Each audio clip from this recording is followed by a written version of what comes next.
Olá pessoal, começando novamente aqui o nosso podcast Observadores. Não se esqueça de se inscrever no canal, ativar o sininho e compartilhar o vídeo. No episódio de hoje a gente vai falar sobre o tema do feriado aí, né, do dia 21 de abril, que pouca gente inclusive lembra do que é, né? Mas além assim de um feriadão, né, em geral cai num feriadão, o que o pessoal não sabe é que a história por trás do Tiradentes, o alferes, né, Joaquim José da Silva Xavier, ela é repleta de inconsistências e problemas que, na verdade, esse mito do Tiradentes, essa ideia, esse personagem histórico, ele mostra muito, ele é um exemplo muito interessante da criação de personagens históricos para ser utilizados por ideologias políticas. No caso ali foi a República, né, instaurada ali em 1889 pelos militares brasileiros, né, que a coisa começou, era um personagem esquecido, na verdade, e acabou virando uma coisa como um verdadeiro Cristo, um verdadeiro Jesus Cristo cívico, né, aí trazendo a própria ideia já presente nas ideologias que fundamentaram ali a República, a ideia da religião civil. Mas como é que foi essa história? Bom, eu vou contar rapidamente aqui, tem muita coisa na internet a respeito disso e vou recomendar algumas leituras interessantes sobre esse assunto. Primeiro que o fato aconteceu, né? Aconteceu ali uma revolução. Existem os historiadores assim são quase unânimes, a maior parte deles, em dizer que o movimento republicano e liberal revolucionário no Brasil, colônia, começou de fato em Minas Gerais, né? E justamente ali através de uma análise dos jornais da época se percebe isso. Claro, não quer dizer que nos outros estados não tivesse alguma coisa, alguma literatura, alguma coisa sendo escrita, mas o fato é que ali parece ter começado muitas ideias, já circulavam muitas ideias republicanas, né? Mas o movimento republicano, de fato, ele começou em 1870 ou 69 por ali, né? Bom, mas voltando um pouco, o caso do enforcamento, execução, parece ter acontecido, tem vários relatos, muitos relatos orais e tal, e algumas coisas, alguma literatura a respeito, mas o fato foi um pouco esquecido depois disso, até porque o Tiradentes foi considerado uma espécie de vilão revolucionário, um bandido na verdade, né? E imagine um bandido hoje preso, né? Pega aí o cara que fez o massacre nas escolas aí, o país inteiro vê como um bandido, quer dizer, a monarquia, a coroa portuguesa, ela classificou, caracterizou ele como um bandido revolucionário com ideias perigosas. Então foi esquecido, é um personagem sem nenhuma importância. Mas a partir ali, então, do início, da metade do segundo reinado do Império, dizem que também por causa de alguma crise ali da própria monarquia, os republicanos começaram a escrever tem o Manifesto Republicano de 1870, que já traz ali então o Tiradentes como personagem, recuperando, né, esse personagem. Então esse personagem é resgatado da história ali e logo em seguida ainda tentando ser colocado como um patrono das ideias republicanas, porque de fato ele tinha ideias republicanas, né? Então, embora a república que ele queria fosse só Minas Gerais, não era o Brasil, mas era uma ideias republicanas, até porque surgiram ali logo depois, coincidem com o período revolucionário da França, né? Então isso tinha muito a ver ali, e os republicanos adotaram então o Tiradentes como um mascotezinho deles. O que acontece é que logo em seguida, ali no próprio período imperial, o governo imperial mesmo tentou deixar para lá essa história. Teve a história de uma estátua do Pedro I que foi feita na praça onde foi enforcado Tiradentes. Então os republicanos já estavam atentos à história, tentando resgatar e reescrever a história desse revolucionário ali, com ideias iluministas e republicanas. Mas o fato é que foi a partir da proclamação que realmente ele virou, então logo em seguida foi colocado como libertador nacional, como herói nacional, etc. E foram contratados então pintores, artistas para retratar a imagem dele como um libertador, etc. E eram exatamente os republicanos, os artistas republicanos, que fizeram essa imagem do Tiradentes como assemelhada à imagem de Cristo. Tem várias referências, inclusive aquela mais famosa dele esquartejado, né? Dizem ali que o tronco dele são referências claras a, por exemplo, a Pietà de Michelangelo e a outras imagens de Cristo. Então houve uma intenção clara disso. Então essa intenção muito clara acabou justamente tem uma ligação muito óbvia com a construção de um imaginário nacional, né, se aproveitando do imaginário cristão, né, que é o imaginário da população, na verdade, da época. Né? Então, isso foi muito forte, foi muito característico. Né? Um livro que fala muito sobre isso é o livro A Formação das Almas, do José Murilo de Carvalho. Acho que esse é um dos principais, mas ele tem outros sobre o mesmo assunto, sobre a construção das imagens, da construção da República, né, que são muito interessantes para entender esse período de como os militares, ressentidos ali com o maltratamento que estavam recebendo do governo imperial, resolveram então organizar entraram de cabeça no movimento republicano que já estava crescendo.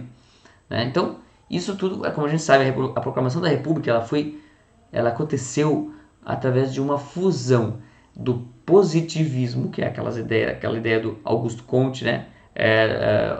Da religião civil, que já tem uma ideia de uma religião civil, as ideias iluministas, que vieram da França do século anterior, que também tem esse ideal de construção de uma religião civil. Né? Na Revolução Francesa, inclusive, teve proposta, por exemplo, da criação do cerimônia de batismo civil, depois foi abandonada, mas teve essa sugestão, assim como foi o berço da criação do casamento civil, enfim, registro civil, tudo que é civil, que na verdade foi em imitação àquilo que a igreja fazia, as cerimônias, os sacramentos até da igreja. Bom, então essa ideia de construção de um imaginário cristão para poder fundamentar uma religião civil é muito comum.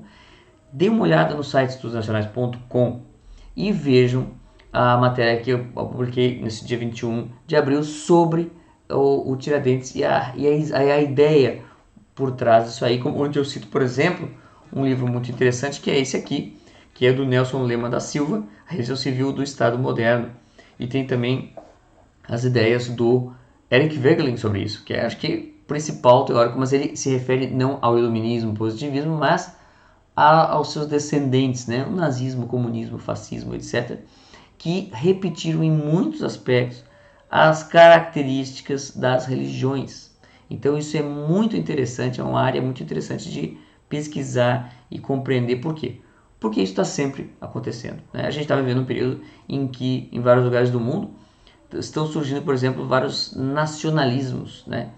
E é claro que muitos países, como países da Europa, têm heróis reais, heróis como Santa Joana d'Arc na França, tem vários heróis que são, de fato, cristãos e que tinham essa ligação com a pátria, com o país, né?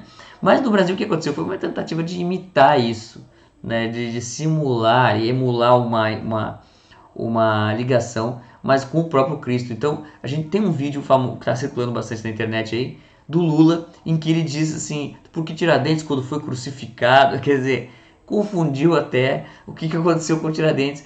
Tamanha é a semelhança, né, e intencional da imagem do Tiradentes com a própria imagem de Cristo. Então, inclusive teve 12 seguidores ali, que um deles traiu ele, etc. Então tem toda essa história. É muito interessante como que isso forjou, de certa forma, o imaginário republicano, civil e militar no Brasil. O Tiradentes chegou a ser patrono do exército. Né? Essa história toda que eu estou contando, ela só foi percebida pela esquerda porque eles não gostaram do regime militar, ficaram contra o regime militar 64. Né? Então eles resgataram ali para tentar desconstruir. Mas é verdade. Né? Daí ele foi pesquisado então como que isso foi feito na República. E aí a gente vê o claro aproveitamento, né, desse imaginário para tentar então criar uma religião civil. E aí então, nesse texto Estudos Nacionais, recomendo ali que leiam sobre o Cristo cívico do Tiradentes, a gente mostra ali também resgata um pouco desse estudo. É muito interessante o estudo do Nelson Lema da Silva, que ele mostra como que ali no período do absolutismo monárquico, como que isso vai crescendo e se tornando então uma nova ciência política, né, que tenta mesmo substituir a religião por um rei, né, e vice-versa, né, tentar criar então um imaginário que provoca adesão e obediência, de certa forma, obediência civil, né? E é muito interessante todo esse aspecto, porque isso coloca, de certa forma, tem um aspecto positivo, né? Que insere o nacionalismo e as defesas nacionais aos valores cristãos, mas ao mesmo tempo é muito fácil de desfazer isso e transformar numa imanentização, né, desse ideal salvífico, que é o que o Eric Wegener fala e mostra como que isso acabou se tornando o problema maior, né, nas ideologias modernas, né. A gente está vendo isso agora na Rússia, o resgate inteiro ali de heróis tentando mostrar a ideia do país ligada a um ideal espiritual através de um resgate. Então, esse é um assunto que vou publicar aí as próximas semanas um e-book sobre isso, que é o Sol Negro da Rússia, que são as raízes espirituais e ideológicas da guerra da Ucrânia, através de um estudo sobre a obra, influência do Alexander Dugin, que é um dos ideólogos disso aí, mas de outros também que são compartilhados ali pelo Vladimir Putin. Então, quer dizer, quem fala que o Dugin não tem muita influência, então veja os outros, que é praticamente a mesma coisa, e a própria ideia, as ideias presentes ali no governo, né, desse resgate do nacionalismo, que faz parte de um resgate de uma geopolítica diferente e que coincide com o que foi feito no nazismo, inclusive usando muitos autores, os mesmos autores, etc, etc. Então isso, mais uma comprovação, na verdade, de que o Eric Wegener tinha dito uma coisa muito importante sobre esse risco aí, dessa semelhança entre as ideologias modernas e as religiões, quando elas tentam se travestir, né, de salvação social, salvação política, né? A gente vê inclusive até a própria Igreja Católica muitas vezes em suas seccionais aí, né, nacionais de países América Latina, agora na Nicarágua, sofrendo as consequências desse descaso, dessa omissão em relação às ideologias modernas, mas no Brasil também a CNBB, né? Enfim, tem aí essa aliança da religião com governos, sempre dá problema. Bom, pessoal, esse foi o Observadores aqui sobre especial de Tiradentes, de feriado de Tiradentes, tá? Então, não deixe de se inscrever no canal, ativar ali o sininho, compartilhar esse vídeo, certo? E assistam também, procurem lá o Observadores no Spotify, Google Podcasts, Apple Podcasts, todos esses servidores, está tudo lá. Então procurem também o Observadores e sigam Observadores nessas redes sociais. Também no Instagram, tá o link aí na descrição. Certo, pessoal? Até o próximo episódio. Até mais.